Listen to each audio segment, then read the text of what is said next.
Témou dnešnej prednášky je právnické písanie a tvorba právnických textov. Syllabus k tejto otázke vlastne pokrýva 4 okruhy, ktoré dnes prejdeme. Predstavíme si, aké typy základné právnických textov poznáme, pripomenieme si alebo ozrejmime si to, akým spôsobom ich tvoríme. Bližšie sa pozrieme na metódy, ktoré právnik používa pri tvorbe svojho právnického textu. Stručne sa zmienime k zdrojom využívaným pri tvorbe právnických textov a posledným okruhom bude právnický jazyk a odborná terminológia. Tomuto syllabu zodpovedajú aj otázky, ktoré máte uvedené a ktoré teda budú súčasťou skúšky. Takže typy odborných právnických textov a ich tvorba. V rámci našich metodologických výkladov sme si rozlíšili právny a právnický text. Právny text, právny jazyk, právny text je text právnych predpisov, právnický jazyk je jazyk právnických konkrétnych textov. V rámci týchto právnických textov môžeme v jednoduchej línii rozlíšiť 2 základné typy. Je to právnický text, ktorý má presne formalizovaný, štandardizovaný charakter a obsah. Typické príklady: zmluva, žaloba, rozhodnutie. Týmto textom buď uskutočňujeme určitý právny úkon, v prípade zmluvy alebo žaloby, alebo ide o text, ktorý je aktom orgánu verejnej moci.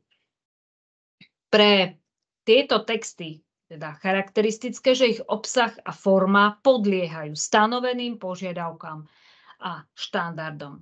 Primárnym cieľom tohto textu je výsledok, uskutočnenie určitého právneho úkonu alebo realizácia právomoci nejakého orgánu, ktorá teda je zverená zákonom. Druhým typom sú tzv. Akademické právnické texty. Tieto môžeme rozdeliť na 2 druhy, empirické a normatívne, podľa spôsobu, akým tvoríme text a aj podľa cieľa, ktorý chceme daným textom dosiahnuť. Akademické právnické texty sú vo všeobecnosti texty, ktoré rozvíjajú alebo majú za cieľ rozvíjať právnu vedu, právnu doktrínu, meniť ju, poukazovať na nedoriešené problematické veci, vyriešiť nejaký problém, ktorý sa v aplikačnej praxi vyskytuje, navrhnúť riešenie, prispieť do diskusie v rámci právnej vedy. Aj akademické právnické texty majú istý štandardizovaný obsah, zvyčajne teda podliehajú požiadavkám redakcie, dajme tomu časopisu alebo teda vydavateľstva, kde chceme umiestniť daný text. Podľa toho, akým spôsobom tvoríme a čo vlastne smerujeme, alebo kam má výsledok našej práce doviesť, rozlíšime empirické a normatívne právnické texty.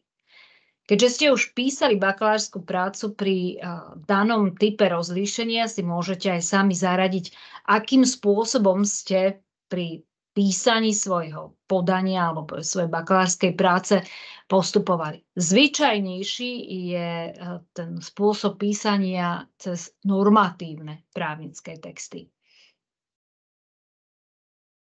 Takže, aké sú medzi nimi odlišnosti alebo akým spôsobom a prečo ich delíme? Empirické právnické texty sú menej typické pre oblasť práva, sú viac typické pre oblasť prírodných vied. Empíria je skúsenosť. Tieto texty zvyčajne skúmajú realitu, vysvetľujú, popisujú, hľadajú zákonitosti. Čo je pre oblasť práva práve komplikáciou, je, že u nás v rámci práva máme všetky právne normy, primárne právne texty a súdne rozhodnutia zverejnené. To znamená, že ak by som ja ako tvorca empirického právneho textu len popisovala to, čo už raz bolo napísané, vo svojej podstate neprinesiem nič nové. Ako teda môžem vytvoriť empirický právnický text? Tento viem vytvoriť tak, že induktívnym spôsobom, teda venujúca jednotlivostiam, vyvodzujem z konkrétnej praxe na základe nejakej štatistickej analýzy, poznania praxe, nejaký relevantný záver. Takže pri empirickom právnickom texte sa môžem venovať rozhodovacej praxi súdom, jej trendom, ktoré sú, vykonám nejakú štatistickú analýzu rozhodnutí v nejakej konkrétnej právnej veci a na základe toho vyvodím záver, či táto prax je ustálená, alebo naopak táto prax trpí, ja neviem, nejakým prežitkom z minulosti alebo niečo podobné. Ďalej sa môžem venovať postupom pri aplikácii práva, konkrétnemu aplikačnému problému, skúmať rôzne druhy interpretácie, ktoré sa javia v praxi, alebo aj skúmať dopady právnej úpravy na regulované oblasti. Písanie empirického právneho textu je ťažšie než písanie normatívneho právneho textu, pretože tá heuristika je ďaleko zložitejšia a ďaleko zložitejšie je aj nastolenie hypotézy a jej zhodnotenie. Pri empirickom právnickom texte teda na začiatok formulujeme výskumný problém, následne uskutočníme ten zložitý empirický výskum, vyhľadáme si databázu zdrojov alebo istého typu súdnych rozhodnutí v istej veci a v závere musíme vyvodiť z diskusie alebo teda z tej polemiky, ktorú v rámci toho výskumu obsiahneme, vyrovnania sa, dajme tomu, s právnou doktrínou, zinterpretujeme a analyzujeme výsledky. Normatívne právnické texty, to je to bežné, akým spôsobom pracujeme. Tento druh právnických textov sa akoby nesnažil tú realitu života okolo nás popísať, ale snaží sa argumentačne podporiť určitý názor, teda sformulovať to v úvodzovkách, aká tá realita by mala byť a ovplyvniť tým konanie ľudí. Tento druh nadväzuje vlastne na charakter práva, ktoré je vlastne normatívnym systémom, ktoré má regulovať správanie ľudí a spoločenské vzťahy. Teda tento druh právneho textu nepopisuje, ale argumentačne podporuje istú líniu.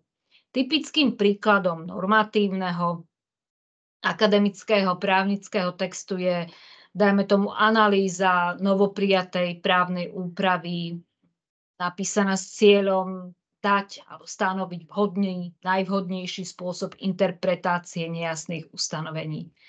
Ďalším príkladom je návrh na zmenu právnej úpravy, ktorý reaguje na existujúce problémy v aplikačnej praxi. Ďalším príkladom môže byť kritická analýza súdnych rozhodnutí s cieľom navrhnúť nejaký alternatívny spôsob interpretácie a podobne. V rámci akademického právnického písania sa častokrát, a to sú už také veľmi cenené štúdie, vyskytuje aj kombinácia tohto normatívneho a empirického prístupu. Kombináciou vlastne docielime to, že na tej normatívnej báze, s ktorou bežne pracujeme, bežne vykonávame právnu analýzu a následne vyvodíme syntetické závery, že tento druh písania obohatíme našim vlastným výskumom vo vzťahu, dajme tomu, k rozhodovacej praxi a aplikačnej praxi. Konkrétne dáme štatistickú tabuľku výskytu nejakého problému alebo štatistickú tabuľku odôvodnenosti iného postupu a podobne. Tieto druhy s tou kombináciou sú naozaj takými zvlášť cenenými druhmi právnického textu, pretože sú nositeľom komplexnejšej informácie, ktorá je viac naviazaná na konkrétnu prax. Normatívny text bude vždy vychádzať z právnych predpisov, súdnych rozhodnutí, akademických článkov, monografií, komentárov, teda diel právnej vedy, kým empirický text bude vždy prioritne pracovať s množstvom tých pôvodných, vidíme neskôr, nazveme to primárnych zdrojov. Častokrát sa tam vyskytnú štatistiky, jednotlivé rozhodnutia, u nás konkrétne aplikačnej praxe a podobne.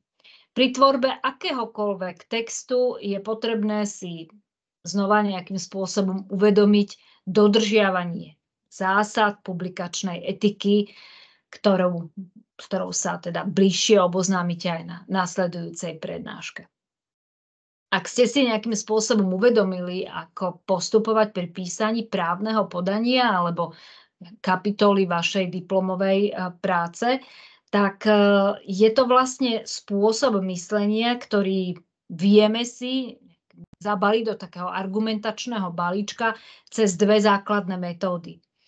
V Moodle máte umiestnený jeden dokument, ktorý vlastne tak štruktúruje formu myslenia študenta práva alebo právnika cez metódu PRESS alebo cez metódu, ktorá sa nazýva CREAC. Metóda PRESS je vlastne, tá skrátka pochádza z anglických slov Problem, Rule, Explanation a Summary. Metóda PRESS vlastne znamená postup argumentácie, postup nášho myslenia, keď tvoríme nejaký právnický text, a to tak, že ako prvý PRESS si nastolíme problém, ako druhé vyhľadáme pravidlo, teda rule, ktoré sa vzťahuje na danú situáciu. Ako explanation mi vysvetlí aplikáciu pravidla na daný skutkový stav môjho daného prípadu. A summary je vlastne zhrnutie, záver, ktorý plynie z mojej úvahy. Takýmto spôsobom je vlastne riešený jednoducho každý právny problém v istom type právnického textu. Takýmto spôsobom je možno najjednoduchšie postupovať aj v rámci tvorby záverečnej práce, kde nastolíme problém, nájdeme normu, pravidlo, aplikujeme pravidlo na konkrétnu skutkovú situáciu, ktorú máme, a summary ako zhrnutie. V rámci materiálu, ktorý máte v Moodle uvedený, je obsiahnuté aj vysvetlenie metódy, ktorá sa nazýva CREAC. Táto metóda takisto vlastne pozostáva z začiatočných písmen jednotlivých anglických slov. Táto metóda sa odlišuje tým, že záver, ktorý nám vyplynie z uplatnenia alebo hľadania odpovede na náš problém právny, ktorý riešime, my tomu čitateľovi povieme už úplne na začiatku. To znamená, že CREAC prvé bude môj záver, conclusion, teda riešenie prípadu, následne pôjde rule, pravidlo, explanation, teda aplikácia pravidla, a záver. Týmto spôsobom my vlastne navedieme čitateľa k tomu, že riešenie nášho problému bude takéto, a následne až vysvetlíme postup, akým sme k danému riešeniu dospeli. Jeden aj druhý spôsob myslenia alebo spôsob tvorby právnického textu sa stane úplne bežným, a je to vlastne ten najjednoduchší spôsob uplatňovanie štruktúry právnického myslenia a jeho metód. V rámci metód, povedali sme si viac o nich na teda prednáške, ktorá bola im osobitne venovaná v rámci bakalárskeho štúdia, si len ozrejmíme, že každý právnik využíva celý balík metód, ktoré mu štruktúrujú, usmerňujú jeho myslenie. V rámci týchto metód častokrát sa vraví, že tá argumentácia právnika je logická. Ale tá logika je práve o niečom inom. To, čo my si spájame s logikou v tej bežnej hovorovej reči, je uplatňovanie metód logiky, ktorými právnik myslí. Medzi tieto metódy logické, ktoré sa uplatňujú a bežne sa stávajú súčasťou myslenia, patrí abstrakcia, analýza, syntéza a indukcia, dedukcia. Abstrakcia je, pre pripomenutie, náš spôsob myslenia, ktorým abstrahujeme, odhliadame od nejakých nie pre nás relevantných znakov, faktov, skutočností. Vyberáme si teda to, čo potrebujeme pre riešenie nášho systému, pre riešenie nášho problému. Jednotlivá abstrakcia sa uskutočňuje s prihliadnutím na cieľ, ktorý ňou chceme sledovať. Či už chceme vytvoriť novú klasifikáciu a tak vlastne si vytvárame alebo vyberáme iba prvky, cez ktoré budeme tú novú klasifikáciu uskutočňovať, alebo budeme izolovať iba javy niektorého druhu a iba tými sa budeme zaoberať, alebo budeme idealizovať v rámci abstrakcie a vytvárať model nový, ktorý teda budeme potrebovať. Takže abstrakciou pri riešení právneho problému odhliadneme od toho, čo pre nás nie je v danej situácii dôležité, relevantné. Analýzou my robíme myšlienkovú operáciu, pri ktorej ten problém akoby rozložíme na malej časti, porozumieme týmto malým častiam a následne ho syntézou prepojíme do syntetického záveru. Pri použití analýzy a syntézy ide vždy o napojené metódy. Obe sa vyskytujú spolu. Analýza, ktorá prebehne rozložením, následne využijeme abstrakciu, odhliadneme od prvkov, ktoré nepotrebujeme a z toho, čo nám zostane, vyvodíme syntetický záver. Toto je takéto najjednoduchšie štrukturálne myslenie právnika. Indukcia a dedukcia sú metódy, ktoré, takisto sme si o nich viac povedali, ktoré zdánlivo, alebo teda, ktoré sú v tom spôsobe myslenia alebo spôsobe toho, z čoho vychádzame, protikladné. Pri indukcii je to ten postup od jednotlivosti k všeobecnému záveru. Tento induktívny postup je charakteristický pre tvorbu tých empirických právnych textov. Pracujeme s nejakým množstvom, dajme tomu, súdnych rozhodnutí alebo rozhodnutí orgánu verejnej správy. Teda pracujeme s množstvom jednotlivostí a s istou vzorkou, ktorá po jej spracovaní, analyzovaní, vyvodení syntetického záveru sa dostane vlastne do fázy formulácie všeobecného záveru, pričom záver bude len pri indukcii pravdepodobný, nakoľko nevieme zaručiť 100% úplnosť vzorky. Pri dedukcii takisto klasický postup vlastným mysleniu každého právnika, postupujeme opačne. Ideme od toho všeobecného, teda od toho, čo vieme, k jednotlivosti. Deduktívna metóda písania je vlastne spôsobom zaoberania sa právnym textom, spôsobom práce s právnym textom, ktorým vlastne získavame materiál na presvedčivú alebo 100% presvedčivú argumentáciu, ak sú východiská, z ktorých my vychádzame, obe pravdivé. To znamená, že ak je skutkový stav zistený tak, ako zistený má byť, ak je pravidlo, ktoré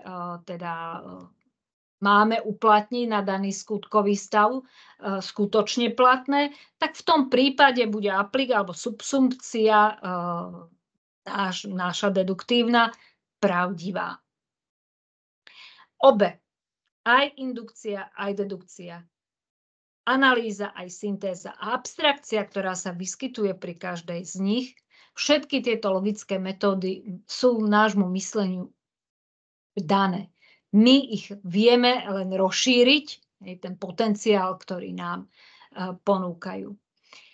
Ďalším metodám, s ktorými pracuje právnik pri tvorbe právnického textu, môžeme priradiť tzv. Empirické metódy.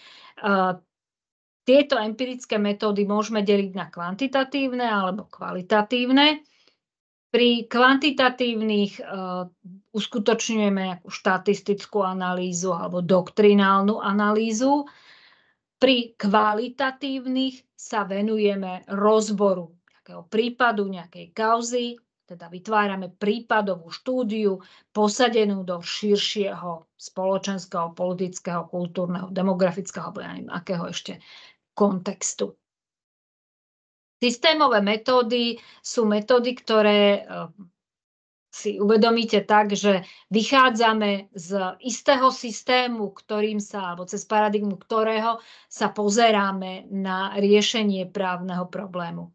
Teda, ak riešime právny problém z hľadiska kritickej právnej školy, tak vychádzame z toho, že právo nie je hodnotovo neutrálne a teda vychádzame z istej kritickej pozície k nejakým jeho postulátom.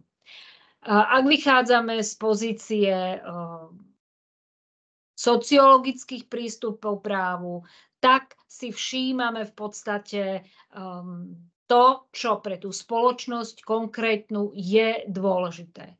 Ak si všímame prístupy založené na gender studies alebo na diskriminácii alebo nejakých hodnotových orientáciách, tak vždy pristupujeme k riešeniu problému z nášho náhľadu alebo našej afiliácie k riešeniu daného problému. To znamená, že každé z týchto prístupov, ktorý je vlastne orientovaný našim myslením alebo našou príslušnosťou k istej skupine, mi ponúkne akoby iný pohľad na vec. Ponúkne mi pohľad z, hľadiska feministickej právnej filozofie alebo z hľadiska gender studies. Ekonomická teória práva, tá sa pozerá na právo cez ekonomické nástroje alebo cez ekonomické faktory a prostredníctvom ekonomickej analýzy alebo analýzy ekonomických dát, zdrojov, využitím špeciálnych metód, častokrát presahujúcich do matematiky, rieši pohľad alebo rieši problém, ktorý je problémom právnym. Posledné metódy, ktoré si dnes nejakým spôsobom ozrejmíme, sú metódy porovnávacie. Tieto metódy využijeme najmä pri tvorbe akademických právnických textov, kde potrebujeme v rámci štúdie, blogu, podania, stanoviska porovnať, akým spôsobom, dajme tomu, úprava funguje v iných štátoch EÚ, akým spôsobom úprava daného inštitútu funguje u nás. Alebo porovnávame na časové osy, akým spôsobom to fungovalo do účinnosti tohto predpisu, akým spôsobom to funguje po jeho účinnosti. V rámci písania právnických textov ste využili a aj využijete rôzne zdroje. Najjednoduchším spôsobom, aký ich môžeme rozčleniť, a toto členenie má aj dosah na ich výpovednú hodnotu, je ich členenie na tie, ktoré sú primárne a sekundárne. Primárne zdroje sú pre právnika tie, ktoré poskytujú tú primárnu základnú informáciu, ktorá je v odborne alebo akademicky nespracovanej podobe. Právne predpisy, dokumenty úradov verejnej správy, dôvodové správy, štatistiky, súdne rozhodnutia. Sekundárnymi zdrojmi sú vlastne zdroje, ktoré spracovávajú ten daný konkrétny problém, a to monografie, učebnice, komentáre, články v časopisoch, štúdie v zborníkoch a podobne. Akýkoľvek právnický text musí byť zopretý aj na primárnych, aj na sekundárnych zdrojoch. Aby sme ho nechali opretý iba na tých primárnych, tak môžeme sa dostať do problému toho, že budeme pracovať s tým, čo je všeobecne známe. To znamená napísať právnický text tak, že proste opíšem zákon alebo nejakým spôsobom reinterpretujem, zrejme stačiť nebude. Takže preto my potrebujeme aj sekundárne zdroje, aby sme sa vedeli oprieť o názor právnej doktríny, alebo sa od neho odlíšiť, alebo sa vysporiadať s názorom, ja neviem, v komentári tom a tom. Na to, aby sme my zvládli napísať právnický text, a s tým vlastne bude právnik nejakým spôsobom sa vysporiadavať celý život, lebo ten právnický jazyk je v neustálom vývoji. Stále nám vznikajú nové právne termíny, ktoré my potrebujeme spôsobom vstrebať do seba. Takže budeme pracovať s právnickým jazykom a odbornou terminológiou. Právnický jazyk je jazyk právnických dokumentov, právny jazyk je jazyk právnych predpisov. Aké sú požiadavky kladené na právnický jazyk? Právnický jazyk, tak ako aj akýkoľvek iný odborný jazyk, využíva ustálený, formalizovaný, štandardizovaný terminologický aparát. Teda pracuje s istými termínmi, ktoré tento systém má ustálené, ucelené, dané. Typickým príkladom je právna definícia, s ktorou síce my môžeme v právnickom článku polemizovať, ale ktorá ako taká je súčasťou právneho predpisu a preto teda je všeobecne záväzná. Druhou požiadavkou na právnický jazyk, a tu častokrát vzniká problém aj narazením na ten Murphyho zákon, ktorý máte na konci prezentácie, je jeho zrozumiteľnosť. To, čo sa vytýka viacerým právnickým textom, je vlastne to, že pre bežného čitateľa sú nezrozumiteľné. Jednak z dôvodu, že používajú slova, ktorým on nerozumie vo význame, ako im rozumie právnik. Používajú cudzie slova, používajú latinské slova, alebo teda tá skladba vied, ktorú právnik využíva, neviem, častokrát využívanie trpného rodu. Toto je pre laického čitateľ alebo narúša jemu zrozumiteľnosť. Zásadnou a dôležitou požiadavkou je konzistentnosť. Konzistentnosť je požiadavka na to, a tu sa ešte vrátime k tej metóde PRES alebo metóde CREAC, to je požiadavka, aby to, čo chcem riešiť, som aj v rámci daného podania, danej kapitoly, danej štúdie alebo časti štúdie aj vyriešil. To znamená, že mám nastolený problém, vyhľadám pravidlo, vysvetlím aplikáciu daného pravidla na skutkový stav a vyvodím záver. Táto logická konzistentnosť mi vlastne toho čitateľa udrží v istej pozornosti a dovedie ho k tomu, čo som chcel povedať. Koncíznosť jazykového prejavu je vlastne požiadavkou na to, aby ten prejav bol dostatočne súdržný, aby tie slovné spojenia na seba nadväzovali tak, že významovo mi daný odsek, dané spojenie vied spolu súvisí a vždy pri odbornom prejave sa snažím o čo najväčšiu objektívnosť. Aké chyby robíme často, a keď si otvoríte hociakú učebnicu, hociaký právnický text, monografiu, článok, tak určite nájdete viaceré z nich. Takže je to tá komplikovanosť vyjadrovania, dlhé, častokrát pospájané viacerými rozvíjajúcimi vetami súvetia, nadužívanie trpného rodu, teda ja viem, žaloba bola podaná, zvýšený výskyt slov, ktoré nie každému musia byť až tak jasné. Častokrát relativizujú to, čo chcem povedať. Spravidla bude platiť toto, keď poviete klientovi, tak samozrejme tiež sa opýta, čo to je spravidla a kedy to platiť nebude. Problémom býva aj používanie dvojitého záporu alebo častý výskyt množstva cudzích slov pri viacerých podaniach sa potom vyskytuje požiadavka, ak používame nejaký latinský výraz, tak už tá znalosť latinčiny je nižšia, takže tu by sa žiadal aj uviesť ich preklad. Toľko odo mňa dnes pri tvorbe právnických textov alebo o tvorbe právnických textov. Ak máte nejaké otázočky, nech sa páči, môžete sa opýtať.